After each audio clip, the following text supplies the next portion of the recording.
Job లేక ఇబ్బంది పడుతున్నారా? అయితే మెడికల్ కోడింగ్ మీకు మంచి ఆప్షన్. వెంటనే కాల్ చేసి కోర్సులో జాయిన్ అవ్వండి. నమస్తే డాక్టర్ గారు. నమస్తే జయ గారు. నమస్తే అండి డాక్టర్ గారు. మెయిల్స్లో భాగంగా అరుణ అని ఒక ఆవిడ మెయిల్ నేను చూశానండి. విషయం ఏంటంటే, 3 ఆడపిల్లలు. ఈ అమ్మాయి లాస్ట్ అమ్మాయి. తన ఇంట్లో వాళ్ళ అమ్మను ఉంచుకుంటున్నారు. అదొక ఇష్యూ అయ్యి ఈ అమ్మాయికి పెళ్ళయింది. అరుణ అండ్ వాళ్ళ హస్బెండ్ విడిపోయే పరిస్థితికి వచ్చింది. నన్ను ఏం చేయమంటారు? అది మెయిల్ సారాంశం అండి. కాల్ చేసేస్తానండి అరుణకి. అరుణ గారు కాల్ చేయండి.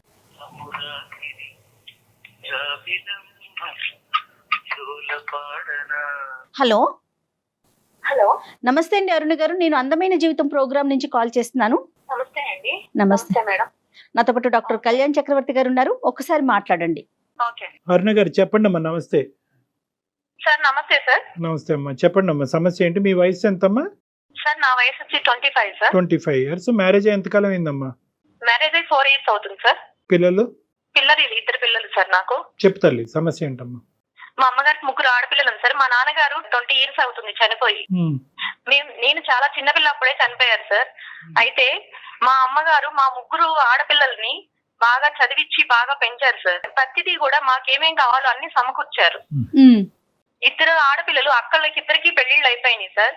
అయితే నేను చానాళ్ళు అమ్మతో ఉండటాన నాకు అమ్మ అంటే చాలా ఇష్టం సార్. ఓకే. అంటే అక్కలు వెళ్ళిపోయినా కూడా నేను అమ్మతో ఎక్కువ కాలం ఉండటాన నాకు అమ్మ అంటే చాలా ఇష్టం. అమ్మని నేను బాగా చూసుకోవాలని ఫస్ట్ నుంచి నాకు ఉండేది మేడం. నాకు మ్యారేజ్ అయిన కాడి నుంచి అమ్మ కొంచెం లోన్లీగా ఫీల్ అవుతుంది మేడం. నేను కూడా బయటకు వచ్చేసాను. ఏదన్నా ఇబ్బంది అయినా, హెల్త్ ఇబ్బంది అయినా, ఏదైనా సరే ఎవరు చూసుకోవడానికి లేరు. అక్క వాళ్ళు చూసుకోవాలి కానీ బట్ వాళ్ళ ప్రాబ్లమ్స్ వాళ్ళకు ఉన్నాయి మేడం. వాళ్ళు చూసుకోవడానికి అంగీకారంగా లేరు. 3 పిల్లల్ని చూసి ఈ స్థాయి వరకు పెంచినటువంటి మీ అమ్మగారు ఆవిడ 55 సంవత్సరాలకి చూసుకోలేరా? అప్పటిదాకా భర్త పోయి పిల్లలందరినీ కష్టపడి పెంచి మంచి చెడు అన్ని చూసిన ఆవిడ ఇవాళ ఒక్కసారిగా ఒంటరి అయిపోయేసరికి అక్కడికి నా పిల్లలు ఇద్దరు, ఇప్పుడు బాబు LKG UKG సార్. ఒక పాప ఉంది. ఇప్పటికీ ఆవిడ స్టిల్ ఒంటరిగానే ఉంది సార్. అప్పుడప్పుడు మా ఇంటికి వచ్చి వెళ్తా ఉంటారు కానీ ఎక్కువ రోజులు ఉండరు సార్. మీరేం చేస్తుంటారు Aruna? Central government employee madam. Okay. మీ వారండి? మా వారు వచ్చేసి సాఫ్ట్వేర్ మేడం. ఐటీ. ఎక్కడ ఉంటున్నారు మీరు? మేము బెంగళూరు మేడం. మెయిల్ చేయడానికి ప్రధాన కారణం ఏంటి? నేను మీ సలహా తీసుకుని ఒక నిర్ణయం తీసుకుందామని మీకు మెయిల్ చేశాను మేడం. ఓకే. అయితే ఈ సమస్య వచ్చేసి మా అమ్మ వల్ల వచ్చింది అని చెప్పేసి మా హస్బెండ్ నాకు విడాకులు ఇస్తానని చెప్తున్నారు మేడం.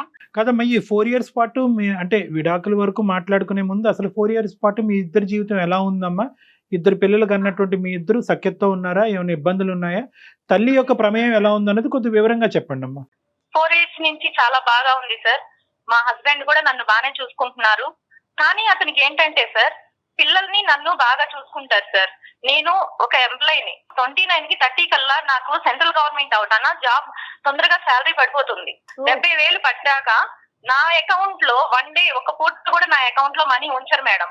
మొత్తం ల్యాప్టాప్ ద్వారా తనకి ట్రాన్స్ఫర్ చేసేసుకుంటారు. 7,000 6,000 తప్పితే నా అకౌంట్ లో ఉంచరు మేడం. కానీ ఆడదానికి అంత డబ్బు అవసరమా అన్నట్టుగా ఆయన తీసేసుకుంటారు మేడం.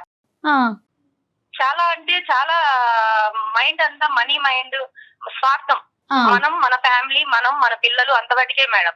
కాదం అరుణ, ఆయన తీసుకున్నా కూడా ఫ్యామిలీ కోసమే ఖర్చు పెడుతున్నారా? ఫ్యామిలీ కోసమే ఖర్చు పెడతారు మేడం. ఫ్యామిలీ కోసమే ఖర్చు పెడతారు. నేను దానికి కూడా అడగట్లేదు మేడం. మా అమ్మగారు ఎప్పుడన్నా వస్తారు మేడం పిల్లల్ని చూస్తానికి. మా అమ్మగారికి మా బాబు అంటే చాలా ఇష్టం మేడం. అయితే 2 days మాకు ఏదో ఒక విధంగా డిస్టర్బెన్స్ చేస్తా ఉంటారు మేడం. కేవలం అమ్మ ఉందన్న కారణం ఒక్కటే మేడం. ఎప్పుడైనా అమ్మ వస్తూ పోతూ ఉంటుంది అంతే. అవును సార్, అవును. ఆ 1 week అయినా గానీ, ఆ 4 days అయినా గానీ ఆవిడ వెళ్లేదాకా ఏదో ఒక టార్చర్ చూపిస్తారు. అది ఆవిడికి అర్థమవుతుంది, ఇది నా వల్లే అల్లుడు చేస్తున్నాడు అని. ఇటు నాకు అర్థమవుతుంది. ఎందుకంటే అప్పుడు దాకా బాగా ఉన్న మనిషి అలా చేస్తాడు సార్. తను ఉండకూడదు, అమ్మ మా ఇంట్లో ఉండకూడదు. అది తన ఇంటెన్షన్ సార్. అయితే అమ్మ ఒక రోజు ఫోన్ చేసి నాకు చెప్పారు, అమ్మా నేను బాగా ఒంటరిగా ఉండలేకపోతున్నాను, బాగా ఇబ్బందిగా ఉంది నాకు ఇవి రెంట్స్ అవి వస్తాయి, పొలం కవుళ్ళు అవి వస్తాయి మేడం, అవి నీకే ఇస్తానమ్మా, నేను మీ దగ్గరే ఉంటాను, నాకు పిల్లల్ని చూసుకున్నట్టు ఉంటుంది, నువ్వు జాబ్కి వెళ్తావు కాబట్టి నీకు హెల్ప్ గా ఉంటుంది అని చెప్పేసి అన్నారు మేడం. ఓకే. అదేంటమ్మా మీరు ఇచ్చినా ఇవ్వకపోయినా నీ దగ్గర ఉన్నా లేకపోయినా తల్లిని చూసుకున్న మంచి మాట. బాధ్యత నాది, నేను చూసుకుంటాను, నేను మీ అల్లుడితో కూడా మాట్లాడతానమ్మా, నువ్వు రా అని చెప్పేసి నేను అన్నానండి. అన్నాక మా వారితో చెప్పాను మేడం, ఇది మా అమ్మగారు ఇలా వస్తారు, ఫోన్ చేశారు, ఇలా ఉంటారు అని. తను కోపంగా అంటాం కానీ ఆ అంటాం కానీ ఏం లేదు మేడం, సైలెంట్ గా ఉన్నారు. చెప్పాను, నేను చెప్పాల్సిన బాధ్యత ఉంది కాబట్టి చెప్పాను మేడం. మా అమ్మగారు వచ్చారు. వచ్చినాక మేడం 4 days అలా జరుగుతా ఉంది. 4 days అలాగే చిన్న చిన్న డిస్టర్బెన్స్ వస్తా ఉన్నాయి, జరుగుతా ఉన్నాయి మేడం. మేడం ఆగస్టు 15కి ఫ్యాన్సీ డ్రెస్ కాంపిటీషన్ పెట్టారు మేడం స్కూల్లో. అయితే నేను బిఆర్ అంబేద్కర్ గారి డ్రెస్ సెలెక్షన్ చేసుకొని నేను అవి కాస్ట్యూమ్స్ అన్ని తెచ్చి పెట్టుకున్నాను మేడం. ఫస్ట్ రోజు తెచ్చి పెట్టుకొని ఆ రోజు బాబుని రెడీ చేశాను మేడం. రెడీ చేసినాక ఇతను అసలు సమస్య లేదు, అసలు అది కారణమే కాదు మేడం, చిన్న విషయం కాడ అసలు బిఆర్ అంబేద్కర్ గారి డ్రెస్ నువ్వు ఎలా వేస్తావు ఆగస్టు 15 రోజున? ఆయన రాజ్యాంగకర్త, ఆయన ఫ్రీడమ్ ఫైటర్ కాదు, ఆయన గాంధీ భగత్ సింగ్ లాగా ఫ్రీడమ్ ఫైటర్ కాదు అని చెప్పి ఒకటే గొడవ మేడం. అయితే నన్ను అనడమే కాకుండా బాబుని టై పెడితే మేడం ఆ టై పట్టుకొని ఇలా ఇలా పీకి బాబుకి గట్టిగా మేడం ఒత్తుకుపోయింది మేడం.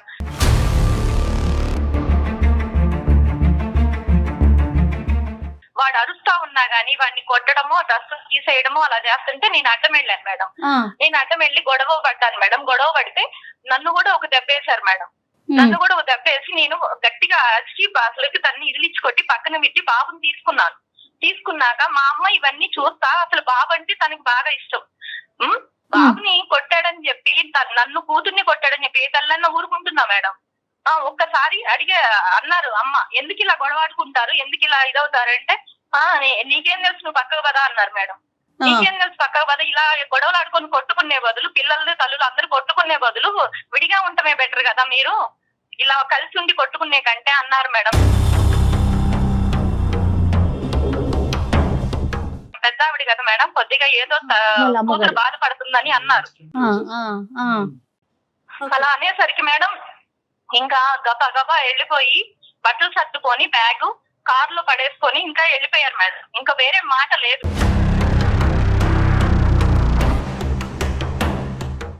వెళ్తూ ఒక డాబా కాడ ఆగి మేడం రింగ్ చేస్తూ నాకు కాల్ చేశారు మేడం. కాల్ చేసి మీ అమ్మ కావాలా నేను కావాలా, నేను కావాలి అనుకుంటే మీ అమ్మని ఇంట్లో నుంచి పంపించేయి, నేను అప్పుడు ఇంటికి వస్తాను, అంతేగాని మీ అమ్మ నేను ఒక ఇంట్లో ఉండము. నేను నా తల్లిదండ్రుల్ని దూరంగా పెట్టాను, నీ తల్లి వచ్చి ఇంట్లో ఉంటే నేను ఉండాలా, ఇది ఎక్కడన్నా ఉందా అని చెప్పేసి పెట్టేశారు మేడం. తర్వాత నేను ఎన్నిసార్లు కాల్ చేసినా కూడా లిఫ్ట్ చేయలేదు మేడం. తను తర్వాత మా అత్తగారు వాళ్ళ బావగారు వాళ్ళకి కాల్ చేస్తే వాళ్ళు అన్నారు మేడం ఇక్కడికి వచ్చారని. నేను మళ్ళీ కాల్ చేశాను మేడం, అయినా లిఫ్ట్ చేయట్లేదు. అరుణ, అతని కండిషన్ ఏంటమ్మా అంటే మన ఇద్దరం హ్యాపీగానే ఉన్నాము, ఇంకా కంటిన్యూస్ గా హ్యాపీగా ఉండాలి అంటే కనుక మీ అమ్మగారు ఇందులో ఉండకూడదు అన్నదా?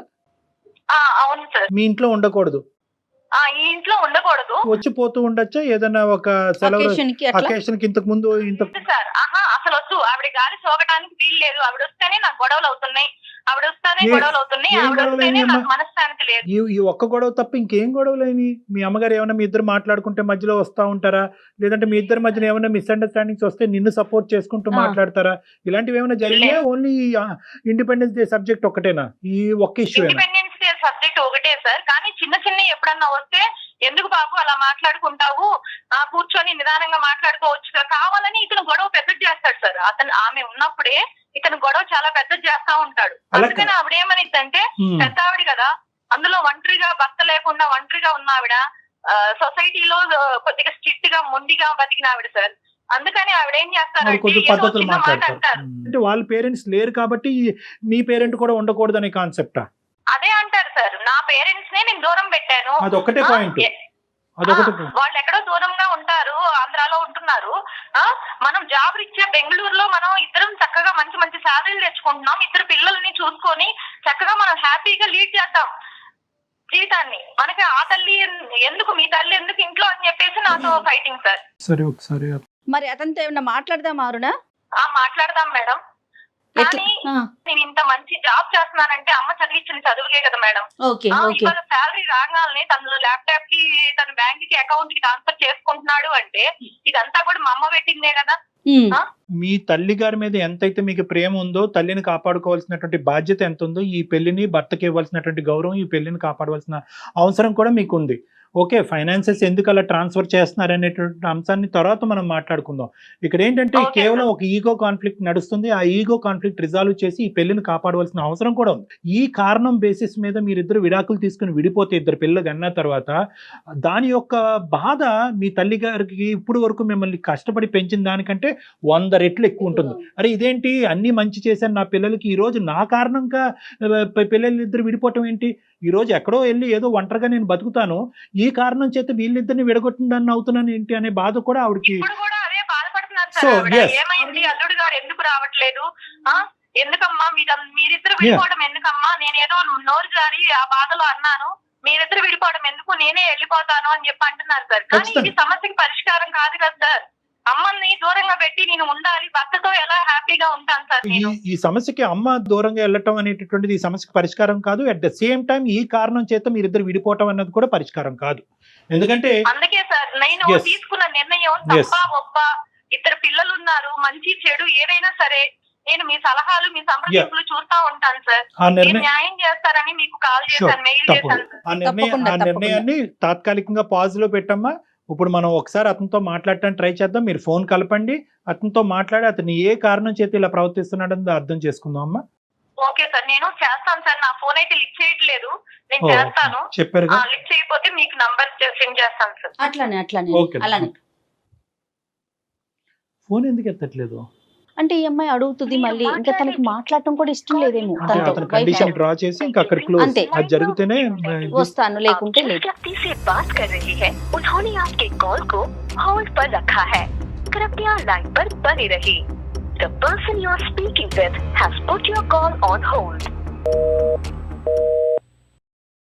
మేడం కాల్ లిఫ్ట్ చేయట్లేదు మేడం. ఎస్ అదే అనుకుంటూ ఉన్నాను డాక్టర్ గారు. నేను ఒక పని చేస్తారా, అవకాశం ఉంటే చెప్పండి మేడం. అమ్మ రేపు వెళ్ళిపోతున్నారు అన్నట్లుగా ఒక మెసేజ్ ఆయనకి పెడతారా, పెట్టి తర్వాత కాల్ చేయండి చూద్దాం. Okay madam. మాట్లాడే వ్యక్తి మీ కాల్ ని హోల్డ్ లో పెట్టారు, దయచేసి లైన్ లో వేచి ఉండండి. आप जिस व्यक्ति से बात कर रहे हैं उन्होंने आपके कॉल को होल्ड पर रखा है, कृपया लाइन पर बने रहिए. The person you are speaking with has put your call on hold. Please stay on. Madam Aruna చెప్పండి. మేడం మా వారు లైన్ లో ఉన్నారు మేడం. ఓకే, విషయం ఏమన్నా చెప్పారా మీరు, మెసేజ్ కి కాల్ చేశారా ఆయన? అవును మేడం. ఏం పేరమ్మా అతనిది? వెంకట్ మేడం. వెంకట్ గారు నమస్తే అండి. నమస్కారం అండి. వెంకట్ గారు sorry, first of all apology మా సైడ్ నుంచి. అంటే ఏంటంటే ఈరోజు ఈ ఇష్యూలో ఏదో విధంగా మీతో మాట్లాడాలనే తాపత్రయం వల్ల మీకు అలా మెసేజ్ పెట్టమని చెప్పాము. అంటే వాళ్ళ మదరు యొక్క కన్సిడరేషన్ మీకు నచ్చట్లేదు, ఆవిడ ఉండకూడదు అనే ఉద్దేశం మీకు బలంగా ఉంది. అయితే ఫోన్ ఎత్తకపోతే కనుక ప్రశ్నకి సమాధానం దొరకదు, సమస్యకి పరిష్కారం దొరకదు అనే ఉద్దేశంతో మీకు అలా మెసేజ్ పెట్టమన్నాము. దానికి మా తరపున అపాలజీ అండి. ఎక్స్ట్రీమ్లీ సారీ అండి వెంకట్ గారు. Right okay. సో మేము అందమైన జీవితం నుంచి, నా పేరు డాక్టర్ కళ్యాణ్ చక్రవర్తి అండి, నేను సీనియర్ కన్సల్టెంట్ సైకాట్రిస్ట్. నేను, నాతో పాటు జయ గారు ఉన్నారు, ఆవిడ సీనియర్ యాంకరు. సో మీ ఇద్దరం ఏంటంటే, నమస్తే అండి, మీ భార్య గారు మాకు ఒక మెసేజ్ పంపించారు, అది మెయిల్ పంపించారు. తర్వాత కాల్ చేసినప్పుడు కూడా వివరంగా మాకేమని చెప్పారంటే, ఇలాగా మేమిద్దరం 4 years అయ్యింది మ్యారేజ్ అయ్యి, మా ఇద్దరు పిల్లలు, ఎటువంటి సమస్యలు లేవు, కానీ ఈరోజు మా అమ్మగారు ఉండటం వల్ల నా భర్త గారు నాతో పాటు కాపురం చేయము, మీ అమ్మగారు ఉండేటట్టయితే మనం విడాకులు తీసుకుందాం అనేటటువంటి లెవెల్ వరకు కూడా వెళ్ళిపోతుంది ఇష్యూ. సో దీనికి మీరే పరిష్కారం చెప్పాలి. ఒక పక్క నుంచి నేను తల్లిని వదులుకోలేకపోతున్నాను, ఇంకో పక్క నుంచి పెళ్లిని కాదనుకోలేకపోతున్నాను. సో ఈ సమస్యకి మీరు చెప్పగలిగితే, మా భర్త గారికి సర్ది చెప్పగలిగితే, లేదంటే అతని మనసులో ఉండే అభిప్రాయాన్ని మార్చగలిగితే మీ ఇద్దరు హ్యాపీగా ఉండే అవకాశం ఉంటుంది. మీరు హెల్ప్ చేయండి అని ఆవిడ మాకు విన్నపించుకున్నారండి. సో దాన్ని బట్టి మీకు కాల్ చేస్తే మీరు ఫోన్ ఎత్తలేదు. సో ఆ విధంగా మెసేజ్ పెట్టడం వల్ల మీరు వెంటనే ఎత్తడం జరిగింది. దీన్ని బట్టి మాకు అర్థమైంది ఏంటంటే, వాళ్ళ మదర్ లేకపోతేనే మేము ముందుకు వెళ్తాను అనే అభిప్రాయం మాకు కనిపించింది. మీ ఉద్దేశం ఏంటో ఒకసారి చెప్పండి సార్ వెంకట్ గారు, మీకేమి, ఇఫ్ యూ డోంట్ మైండ్. ఇప్పుడు ఆవిడ వాళ్ళ అమ్మమ్మ గాని ఈవిడి గాని పెట్టే టార్చర్ మామూలు టార్చర్ కాదు సార్. ఇది ఎందుకంటే విషయం మీ దాకా వచ్చిందంటే ఎంతవరకు వెళ్ళిందో నేను అర్థం చేసుకుంటున్నాను అండి. మొత్తం ఎక్కడ చూసినా అప్పుడు నేను ఉండే ఏరియాలో నేను ఎంతో గౌరవంగా బతుకుతున్నాను ఆ ఏరియాలో. ఆ ఏరియా అంతా కూడా నా గురించి అంటే ఏమంటే ఎంత అత్తగారికి మామగారికి చూడరండి. అల్లుడైతే చూస్తాం కదండి, కానీ ఇలాంటి అత్తగారు ఎవరికి ఉండకూడదండి. సమస్య ఏంటి ఆవిడతో? అది ఎంతో చెప్పాలంటారు, ఎంతో తారాస్థాయికి వెళ్తే గానీ నేను ఇంట్లో నుంచి బయటకు వెళ్ళలేదు.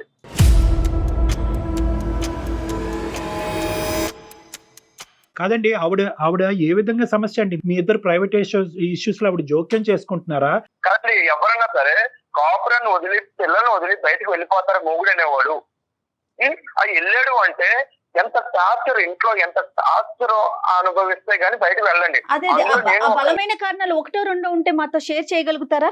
ఆవిడ ఉంటాం పోలే ఇంట్లోకి ఫస్ట్ లో అలా వచ్చి వెళ్ళిపోయేవారు. ఫస్ట్ లో తర్వాత ఏదో కొంచెం హస్బెండ్ లేరు అదని ఇదని ఏదో వంకతో వచ్చి వెళ్తూ కూడా మొత్తం వచ్చి మొత్తం ఉండిపోయిందండి. ఇంకా ఉన్నది సవ్యంగా ఉండాలి కదండి. పుల్లలు పెడుతుందండి ప్రతిదానికి. పుల్లలు పెడుతుంది. ఇప్పుడు ముగ్గురు పిల్లలకి మాట్లాడుకుంటాం ఏదో చేస్తూ ఇప్పుడు పిల్లలకు ఒక ఇంట్లో అందరం మేము కలిసి వెళ్తాం అండి. ప్రతి దానికి పుల్లలండి. అంటే ఆమెలో ఉన్న యాటిట్యూడ్ నేను ప్రభుత్వం ఎవరు చూడలేదు కూడా. నేను పుల్లలు పెట్టే యాటిట్యూడ్ అంతా ఆవిడ వచ్చిన కానించే అలాగే పోటండి. దేనికైనా సరే అంటే ఆవిడ మాటే ఉండాలి. ఆమె కంట మా అత్తగారి కంట నేను అడుగడుగును రెస్పెక్ట్ ఇవ్వాలంటండి. చూసారా సార్ ఎలా మాట్లాడుతున్నారు? నిన్న కాక మొన్న వచ్చి మా ఇంట్లో కిస్ట్ వేసేసింది.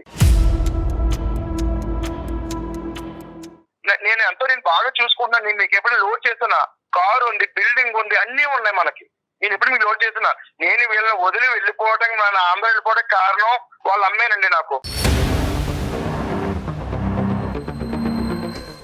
ఆవిడకి చూసే వాళ్ళు ఉంటే మా ఇంట్లో ఎందుకు ఉంటారు సార్? తను అక్కడికి ఆవిడ ఊరికనే ఉండలేదు సార్. కౌలు డబ్బులు ఇస్తున్నారు. నువ్వే మాట్లాడు. ఇంకా అంటే ఇంత చేసి ఇంత బయట తీసుకొచ్చి ఇంట్లో విషయాలన్నీ బయట పెట్టావు నువ్వు. బయట పెట్టాక మీరు చేశారు. బయట పెట్టేదాకా మీరు చేస్తాను. ఆవిడే లేకపోతే ఈ గొడవ వస్తుందా చెప్పు? కూతురు కాపురం ఎవరు ఏ తల్లి తీసిందండి? కూతురు కాపురం కాదండి, కూతురికి సార్ ఒకసారి నా మాట అంటారు సార్ మీరు కొంచెం? చెప్పండి వెంకట్ చెప్పండి. ప్లీజ్. ఇద్దరు ఉన్నామండి, చిన్న గొడవలు అనుకుంటూ ఉంటాం మేము. ఏంటి మీ ఇద్దరు ఇప్పుడు ఇలాగే ఉంటారా? అది విడిపోండి అంటుందండి. మాట ఎందుకన్నారండి? ఆవిడ కొద్దిగా శాదత్వం అండి. ఎప్పుడు పెద్ద వయసుని వాళ్ళు 30 years నుంచి ఆవిడ విడిగా ఉంటున్నారు. ఏదో శాదత్వం వల్ల చిన్న మాట అన్నారు. ఆవిడ ముందే మనవన్ని కొట్టేసి కూతుర్ని కొట్టేసి మాట్లాడుతుంటే తను అందరా అండి ఒక మాట? ఒకటి మామూలుగా పిల్లలు అన్నాక దెబ్బ వేయలేండి. నా కొడుకు నా పాప మేము దెబ్బ వేసుకోమా మా ఇంట్లో? కాపురం విడిపోతాయా? అలాగైతే మొత్తం లోకల్ ఎన్ని కాపురాలు విడిపోవాలండి? నేను ఆ మాట గురించి ఒక్క విషయం అరుణ మాట్లాడుకు నువ్వు. నేను చెప్తున్నాను కాదు సార్, నా ఒక్క మాట గురించే నీకు నీ తల్లి కావాలా నేను కావాలా అని అప్పటికప్పుడు నేను నిర్ణయం తీసుకుని నా సొంత ఇంట్లో నా పిల్లలు నా బిడ్డలు మొత్తం నా పిల్లల్ని వదిలేసి నేను వెళ్ళిపోయాను సార్. ఇప్పుడు మీరు చెప్పండి. కానీ ఏదో పెద్ద ఏదో ఇందిరాగాంధీ లాగా ఫీల్ అయిపోతుందండి. అరుణ, నిజంగా మీ అమ్మగారు మీ ఆయన ఏంటి అలాంటివి అని చెప్పినటువంటి సందర్భాలు ఉన్నాయా, లేదంటే అతను ఊహించుకుంటున్నాడా? లేదు సార్, అతను ఊహించుకుంటాడు అంతే. తను ఉంటేనే తనకి ఇరిటేషన్. అసలు పాతకాలం ఆవిడ తీసుకొచ్చి ఇప్పుడు మన ఇంట్లో పెడితే నీకు అవుద్దా? పాతకాలం కొత్త కాలం ఉండొచ్చు. నీకు తల్లి ఉండవచ్చు. నాకు తల్లిదండ్రులు లేరా? నేను తీసుకురాలేక అదే కాన్సెప్ట్ వెంకట్ మీరిద్దరు అలాగా కొట్లాడేసుకుంటే ఇంకా మేమెందుకు? నీ మాట వింటున్నాను. నేను అడిగిన ప్రశ్నకు కూడా సమాధానం చెప్పు. నీ లోపల ఉండేటటువంటిది ప్రత్యేకంగా అరుణ గారు అమ్మగారు మీ యొక్క ప్రైవసీలో ఇంటర్ఫియర్ అయ్యి లేనిపోని ఆ అమ్మాయి మనసులో పెడుతుంది అనేటటువంటి అభిప్రాయం, లేదంటే నా తల్లిదండ్రులు లేనటువంటి స్థానంలో ఆవిడ ఉంది అనేటటువంటి వ్యతిరేకత ఏంటి ఇక్కడ కాన్సెప్ట్? సార్ ఇప్పుడు వాళ్ళ అమ్మ వాళ్ళకి ఎక్కువ అనుకోండి, భరించమని చెప్పండి సార్. నేనెందుకు భరించాలి సార్? అత్తగారిని కాదంటలేదు, పిల్లనిచ్చిన అత్తగారు నాకు ఓకే, నేను కాదంటలేదు, కానీ ఎంతకాలం భరిస్తాం సార్? మా ఇంట్లోనేనా భరించటం అనే మాట తప్పు. వెంకట్ గారు, మీరు చాలా పదునైన పదాలను పెట్టేస్తున్నారండి. వెంకట్, ఒకే ఒక పాయింట్ నేను అడుగుతానా? ఒకే ఒక పాయింట్. నువ్వు మంచోడివి, నీ భార్య నీ గురించి ఏమీ చెడ్డగా చెప్పలేదు except for her mothers issue. ఈ ఒక్క ఇష్యూ తప్ప. నేను ఒకే మాట చెప్తా. ఈ రోజు ఆవిడ్ని ఒక అత్తగారి కింద చూడకు, ఒక ఆడదానిగా, ఒక స్త్రీగా 20 సంవత్సరాల పాటు భర్త లేకపోయినా కూడా 3 కూతుర్లకి దగ్గరుండి పెళ్లి చేసి ఎంత అనుభవించి ఉంటుంది ఈరోజు. ఒకటి నెంబర్ 1. నెంబర్ 2 ఏంటంటే, ఈ ఆఖరి ఆడపిల్లగా ఈ అమ్మాయి మొదటి నుంచి తల్లి పడినటువంటి కష్టం దగ్గర నుంచి చూడటం వల్ల వీళ్ళిద్దరి మధ్యన ఒక బాండింగ్ క్రియేట్ అయింది. సడన్గా ఆ బాండింగ్ కాస్త ఈ అమ్మాయి బయటకు రావడంతో ఒక ఎంటీ స్పేస్ క్రియేట్ అయింది, ఒక ఒంటరితనం క్రియేట్ అయింది. నా జీవితం ఏంటి, నా గమ్యం ఏంటి అనేటటువంటి ఫీలింగ్ వచ్చింది. సార్ ఆవిడ తల్లిదండ్రులే ఓకే, అయితే నా తల్లిదండ్రుల్ని నేను ఇంత మా ఇంటికి రమ్మంటారా చెప్పండి. అది మీ అవకాశం కదా. నా తల్లిని తీసుకురావద్దు. తను ఎప్పుడన్నా చెప్పిందా? కాదు, మా అమ్మ వచ్చి ఇప్పుడు ఇప్పుడు నీ మీద ఉన్నారనుకో, నువ్వు చేస్తావా? లేదండి అంటే అత్తగారు ఎప్పుడు వచ్చారు, అమ్మ ఎప్పుడు వెళ్ళిపోతారు, అత్తగారు మామ ఎప్పుడు వెళ్ళిపోతారు అని మీ మాటలు తప్ప. వెంకట్ ఒక్క నిమిషం వినాలి. ఇక్కడ ఏంటంటే, ఇక్కడ మీ అమ్మ నేనా అనే కండిషన్ మీరు పెట్టారు కానీ మా అత్తగారా లేదంటే నువ్వా అనే కండిషన్ ఆ అమ్మాయి పెట్టలేదు. రాంగ్ కాన్సెప్ట్స్ లోకి వెళ్ళకండి. ఇప్పుడు అది కాదు ఇష్యూ ఇక్కడ. లేదు సార్, వాళ్ళ అమ్మ మా ఆవిడ కలిపి డ్యాన్సులు కలిసి ఎలా ఉంటుంది తెలుసా మీకు? ఇది ఒక రివర్స్ మేళం సార్, మీకు తెలియదు. అదే రివర్స్ మేళం కాబట్టి మీరు అలా మాట్లాడతారు. నువ్వు ఉండాల్సింది ఎక్కడ? అత్తగారి ఇంట్లో ఉండాలి నువ్వు. మా అత్తగారు వచ్చి నా ఇంట్లో ఉంటే ఎలాగా?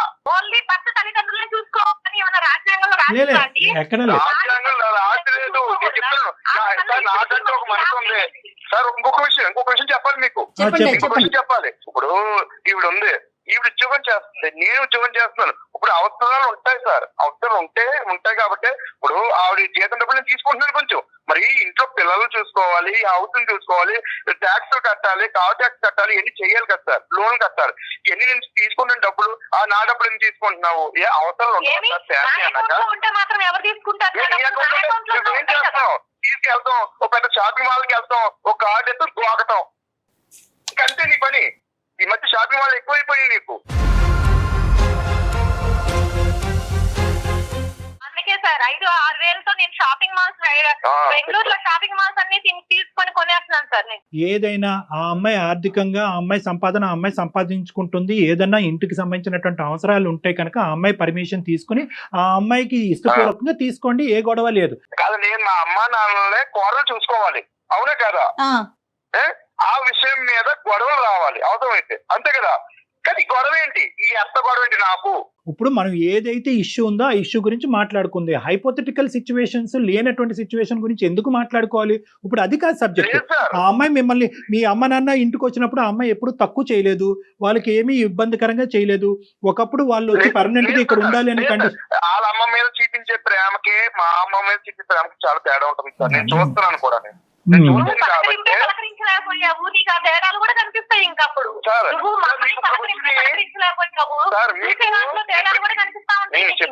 చెప్తున్నాను నీ గురించి, నీ భాగవతం గురించి చెప్తున్నాను. మీకు ఇప్పటికి ఎన్నో కేసులు వచ్చి ఉంటాయి, కానీ ఇలాంటి విచిత్రమైన కేసు ఎక్కడ లేదు. ఒక్కసారి వినండి sir please. My request is, Venkat గారు సొల్యూషన్ వైపు మాట్లాడుకుందామండి. అయిపోయిన విషయం వదిలేయండి ప్లీజ్. మీ ఫోన్ చేయకముందు అరుణతో నేను ఒక మాట అన్నాను, అమ్మ నీ తల్లిని కాపాడుకోవటం ఎంత ఇంపార్టెంటో నీ భర్తని ఈ కాపురాన్ని కాపాడుకోవటం అంతే ఇంపార్టెంట్ అమ్మా.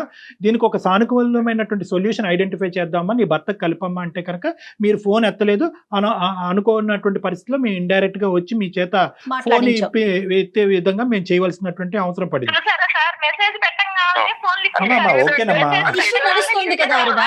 ఇంతకాలం లేని ప్రేమ నా భార్యకి ఇప్పుడు ఎక్కడ కలిగిపోయిందో అనుకున్నాను నేను. అంటే ఏంటి ఈ రకంగా మనం బయట పెట్టి, అంటే బయట అందరూ తెలియాలా? వెంకట్ గారు మీరు మాకు కాల్ చేసిందని అంత ఫీల్ అవుతున్నారు, మరి ఇంట్లో నుంచి బట్టలు సర్దుకొని వెళ్ళిపోయి ఇది ఇంట్లో చూసుకోవాలి. బతుకుతుంటే ఇలా బయట చాలా ఇబ్బందిగా ఉంటుంది నాకు. ఇంటి గుట్టు బయటకు వచ్చిందని అంటున్నారు, మనం కూడా ఇప్పుడు ఇంటి గుట్టు బయటకు వచ్చింది అంటున్నారు. విడిపోయేటటువంటి భార్యాభర్తలు పిల్లలకి తల్లిదండ్రులు దూరం అయ్యేటటువంటి మీకు మా ద్వారా ఒక పరిష్కారం వస్తే సంతోషపడరా?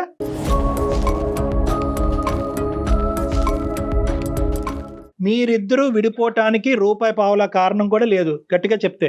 ఓకే, ఇంతకంటే భయంకరమైనటువంటి సమస్యలు ఉన్నటువంటి భార్యాభర్తలే ఇటువంటి ఇష్యూస్ని రిజాల్వ్ చేసుకుని హ్యాపీగా బతుకుతున్నటువంటి సందర్భాలు నా దగ్గర కొన్ని వేల సంఖ్యలో ఉన్నాయి. నేను మీకు చెప్పేది ఏంటంటే ఒకే ఒక పాయింట్, ఆ అమ్మాయికి వాళ్ళ తల్లి మీద ఉండేటటువంటి ప్రేమ అభిమానము ఇలా కత్తిరితో కట్ చేస్తే తెగిపోయేటటువంటిది కాదు. ఇక్కడ అత్తగారు అనేటటువంటిది ఇప్పుడు అన్నిటికంటే బాధ ఏంటంటే ఎవరి గురించి అయితే మనం ఈ రోజు మాట్లాడుకుంటున్నామో ఆవిడ ఈ మొత్తం ఈ కాన్వర్జేషన్ చూస్తే కనుక ఆవిడ ఇప్పుడు పెట్టిబేడ సర్దుకుని వెళ్ళిపోద్ది. వద్దురా బాబు మీతో ఎందుకు, నేను ఏదో గింజో ఏదో తాగి బతుకుతాను. నాకైతే చాలండి బాబు.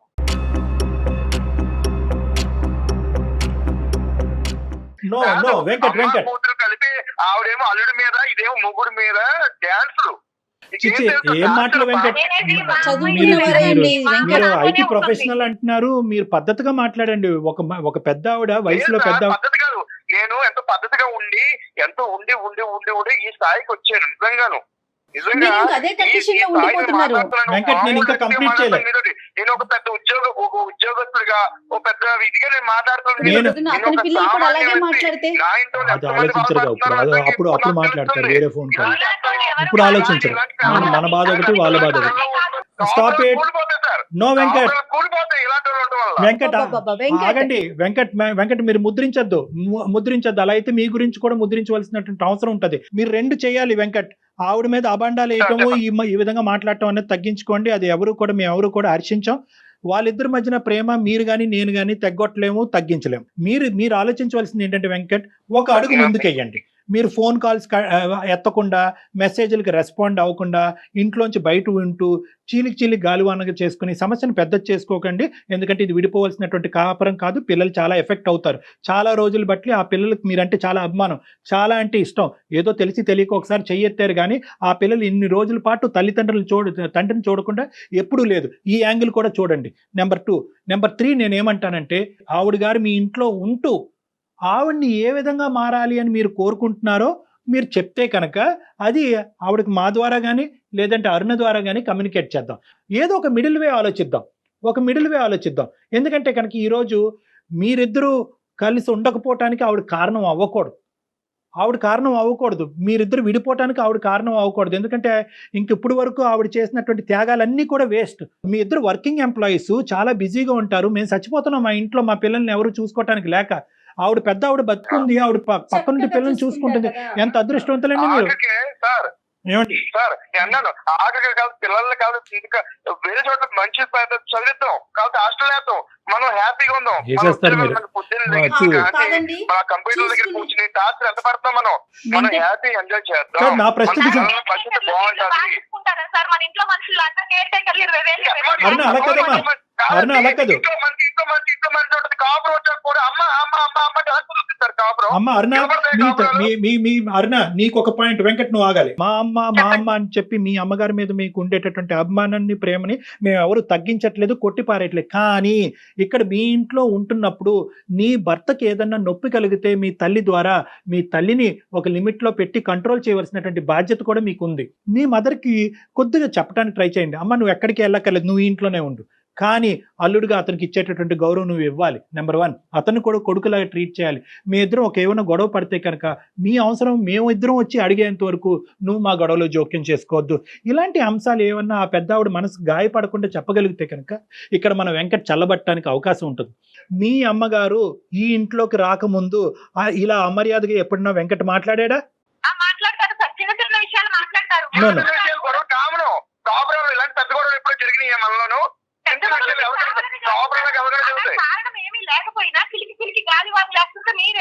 నువ్వు ఈ మనిషికి సంబంధించినటువంటి ఈ 4 సంవత్సరాలు నీ ప్రయాణంలో ఒక్క మంచి మాట చెప్పేవారనా? అంటే నువ్వు కూడా ఇంత బయాస్డ్ గా ఉండకూడదు. ఓకే, మీ అమ్మగారికి సంబంధించినటువంటి అంశంలో తప్ప మీ ఇద్దరికి ఇంకో అంశంలో ఓకే ఫైనాన్సెస్ అనేటటువంటిది ఒక చిన్న అంశం ఉంది, అది ఈజీగా సర్దుబాటు అయ్యేటటువంటి అంశం. Let us talk positive about your husband also. ఇద్దరు పిల్లలకి అన్న అతనంటే కూడా కొద్ది గౌరవంగా మాట్లాడు. నువ్వు ఇప్పుడు ఉండేటటువంటి ఈ వాడి వేడిలో మీ అమ్మగారు ఇక్కడ ఉండటం అనేది తాత్కాలికంగా మంచిది కాదు. దీర్ఘకాలికంగా కాదు, తాత్కాలికంగా. ఎందుకంటే ఈ వాడి వేడిలో బలవంతంగా ఉంటే కనుక ఆవిడకి కూడా మనశ్శాంతి ఉండదు. కాబట్టి ఆవిడ దూరంగా ఉంటారు. ఫస్ట్ ఆఫ్ ఆల్ మీరిద్దరూ ఒక చోట ఉండి మీరిద్దరూ ఒక డెసిషన్కి రండి. కూల్గా కామ్గా ఉండండి. ఈ లేబుల్ చేసుకోవటాలు, వేలెత్తి చూపెట్టుకోవటాలు జీవితాన్ని భయంకరంగా చేసుకోవద్దు. ఫస్ట్ మీరిద్దరు కామ్ డౌన్ అయిన తర్వాత ఎప్పుడైతే కనుక ఇష్యూ కొద్ది చల్లబడతాదో, పరిస్థితులు మారుతాయో, ఒక్కొక్క మెట్టు ఇద్దరు దిగొస్తారో అవకాశం ఉంటే కనుక ఆ పెద్ద ఆవిడని మళ్ళీ ఇక్కడికి పిలుద్దాం. లేదు సార్ ఇప్పుడు సమస్య అవ్వు అంటున్నారు, రేపొద్దున అంద అవుతుంది, రేపొద్దున మళ్ళీ ఈ విషయం మళ్ళీ మామూలు అవుతుంది. ఆ ఇద్దరు కూతురు కూడా అందుకే తరిమేసి ఉంటారు బయటికి. మీ నిలదీసే హక్కు మీకు లేదు. ఇంకెవరు మరి? అది నీ మొగుడు సార్, అది వదిలేస్తావా నువ్వు? ఏంటి కళ్యాణ్ గారు ఇప్పుడు అది వెంకట్ సార్ మీరు కాస్త ఒక్క 2 minutes ఆగండి, నేను అరుణతో మాట్లాడతాను, ఓకేనా? సార్ అమ్మా మేడం సార్ నువ్వు కొద్దిగా గుండె నిబ్బరం చేసుకోమ్మా. నీ తల్లి మీద నీకు ఉండేటటువంటి ప్రేమ నేను మళ్ళీ రిపీట్ చేస్తున్నాను, ఎవరు తగ్గించలేదు. చూడండి సార్ ఎలా No. మాట్లాడుతున్నారు. బట్ ఏంటంటే వెంకట్లో 95% all angles are good, only మీ మదర్ పాయింట్ ఆఫ్ వ్యూలోనే ఒక నెగిటివిటీ కనిపిస్తుంది. కాబట్టి ఈ రోజు నువ్వేం అనుకుంటావు? నేను 4 ఆప్షన్స్ ఇచ్చాను, అందులో 4th ఆప్షన్ నేను ఏమని చెప్పాను అంటే కనుక ఇదంతా చూస్తూ మీ అమ్మగారు ఎలా భరించగలరు అనే ఆప్షన్ కూడా చెప్పాను. ఆ పాయింట్ ఆఫ్ వ్యూ నుంచి నువ్వు ఏం కంక్లూజన్ తీసుకుంటావు ఒక మాట చెప్పినాను. నేను మా అమ్మగారిని పక్కన పెట్టేసి అన్ని సర్దుమనిగినాక కొంచెం అన్ని అనుకూలంగా ఉన్నాయి అన్నప్పుడు తను కూడా ఒప్పుకున్నప్పుడు ఇంటికి తీసుకొస్తే బాగుంటది అన్నది మీరు చెప్పారు కదా సార్. అవునవును. Yes. ఎందుకంటే నా ఉద్దేశం నాన్న, ఇది నాకు తెలిసి ఇది చాలా బాధ కలిగేటటువంటి సబ్జెక్ట్ నీ చేత అదే బలవంతంగా సార్, అదే నా బిడ్డలు నా పిల్లలు నాకు కావాలి సార్, నా భర్త కూడా నాకు కావాలి. సొసైటీలో ఇవాళ ఎవరు లేకపోయినా నేను బతకలేను. ఎస్ ప్రతి రిలేషన్ చాలా ముఖ్యమండి మనకి. అంటే ఏంటంటే నాకేదో జాబ్ ఉందని, నేనేదో డబ్బులు సంపాదించేస్తున్నానని, నేనేదో ఖాళీ ఉన్నానని చెప్పి రాలేదు సార్. దీనికోసమే వచ్చాను, నాకంటూ ఒక సొల్యూషన్ కోసమే మీ దగ్గరకు వచ్చాను నేను. కానీ ఏంటంటేనమ్మా ఇక్కడ you have to choose between 2 loves. అంటే 2 ప్రేమల మధ్యన నువ్వు చూస్ చేసుకునే దురదృష్టకరమైన పరిస్థితి ఏర్పడింది. కానీ ప్రతి సమస్యకి పరిష్కారం, అవును సార్, సొల్యూషన్ అయితే ఇవన్నీ ఉంటుంది. చూస్తా కూడా అమ్మ కూడా ఉండలేదు సార్. ఇలా ఉంటే తను ఇంటికాడ ఉన్నా గానీ ఎంత బలవంతంగా Correct. వాళ్ళు చెప్పి వీళ్ళు చెప్పి ఒకవేళ Correct. వచ్చినా గానీ తను ఇలా ఉండదు సార్. ఏదో ఒక మాట మీద వస్తానే ఉంటది. ఇవన్నీ చూస్తా పెద్ద ఆవిడ ఇంకా మనస్తాపం అవునవును. చెందుతారు. అంతేనా? ఇప్పుడు వరకు గెలిచాను అని గర్వపడే మీ అమ్మ ఈ రోజు ఓడిపోతున్నానన్న ఫీలింగ్ వస్తుంది మీ మదర్కి. 2 పిల్లలు విడిపోవటానికి నేను కారణమయ్యానన్న ఫీలింగ్ వస్తుంది. దయచేసి మీరిద్దరు ఎంతన్నా అనుకోండి కానీ ఆవిడకి ఆ ఫీలింగ్ రాకుండా చూసుకోండి. ఆ ఫీలింగ్ ఆవిడ రాకుండా ఉండాలంటే కొద్ది కఠినమైన నిర్ణయం నువ్వు ఇప్పుడు తీసుకోవాలి, అది కూడా తాత్కాలికంగా, టెంపరీగా. ఎక్కడైనా సరే ఏదైనా సరే వీలుగా ఉంటే ఎలా అయినా అమ్మని బాగా చూసుకోవడం కావాలి. అమ్మ ఎక్కడున్నా కానీ నేను అనుకూలంగా చూసుకొని మా వారితో మాట్లాడుకొని నేను తర్వాత తెచ్చుకుంటాను మేడం. నా కాపురం కూడా నాకు ముఖ్యమే కదా మేడం. ఆవిడ అస్సలు సమస్య లేదు సార్. ఆవిడ ఎప్పుడూ నా సంతోషానికి అడ్డం రాదు Right. సార్. ఏ Okay, okay. అమ్మైనా సరే ఫీల్ అవ్వకుండా ఉండే దాని గురించి నా సొల్యూషన్ అమ్మా. ఈ సబ్జెక్ట్ గురించి డిస్కషన్ మళ్ళీ మీ ఇద్దరి మధ్యన రాకూడదు. ఏదో కోల్పోయామనే భావన మీరు చూపించకండి అతని దగ్గర. మీరు చూపెట్టకూడదు, ఆవిడ్ని లేబుల్ చేసేటటువంటి హక్కు మీకు కూడా లేదు. మిస్టర్ వెంకట్, మీ తల్లిగారు ఎంతో, ఆవిడ కూడా అంతే. నువ్వు ఇంత డాన్సులు గీన్సులు ఇలాంటి దయచేసి ఈ మాటలు పదే రానివ్వద్దు, అది మంచిది కాదు. అలా మళ్ళీ వస్తే కనుక మీ కాపురాన్ని కాపాడే బాధ్యత మా నెత్తి మీద అయితే ఉండదు. మళ్ళీ ఆ విషయం ఉంది సార్ తన దగ్గర. తను లేకపోతే బానే ఉంటారు సార్. సార్ ఆవిడ లేకపోతే చెప్తున్నాను సార్, మీరు మాట్లాడతాను కొంచెం మీరు మాట్లాడి ఆ సిస్టర్స్ తో, ఎందుకంటే ఈవిడ మాట్లాడిన ఏం ప్రయోజనం ఉండదు సార్. మీరు మాట్లాడి పెద్ద మనసు తోటి ఆ సిస్టర్స్ తోటి వాళ్ళ అమ్మగారిని Okay. కూడా మాట్లాడి అది కూడా కొంచెం చేస్తాం. తన చిన్న కూతురు కాపురం ఆలోచించమని చెప్పండి. సరే తప్పకుండా. చిన్న కూతురు కాపురం ఏంటి, పెద్ద కూతురు కాపురం ఏంటండి? అన్ని కాపురాలు తల్లికి ప్రతి బిడ్డ ఇంపార్టెంట్. సమానమేనండి. ఇక్కడ ఆగిపోవాలి. మీరు ఒక బోల్డ్ డెసిషన్ తీసుకున్నారు, ఆ డెసిషన్ మీదే నిలబడండి. ఆ డెసిషన్ Okay, ఎస్. సరే సో ఈ విధంగా సరే. చేద్దాము. నేను అందరితో మాట్లాడతాను, ఆ సిస్టర్స్ తో కూడా మాట్లాడతాను, అండ్ మీ అరుణ గారు వాళ్ళ అమ్మగారితో కూడా నేను మాట్లాడతాను. ఓకేనా? సరే సార్. ఇంక ఈ ఇష్యూ మీద గొడవ పడకండి. ఇంట్లో హ్యాపీగా ఉండండి. ఆ పిల్లల మొహం చూసి సంతోషంగా ఉండండి. సరే sir. Right Aruna, thank you.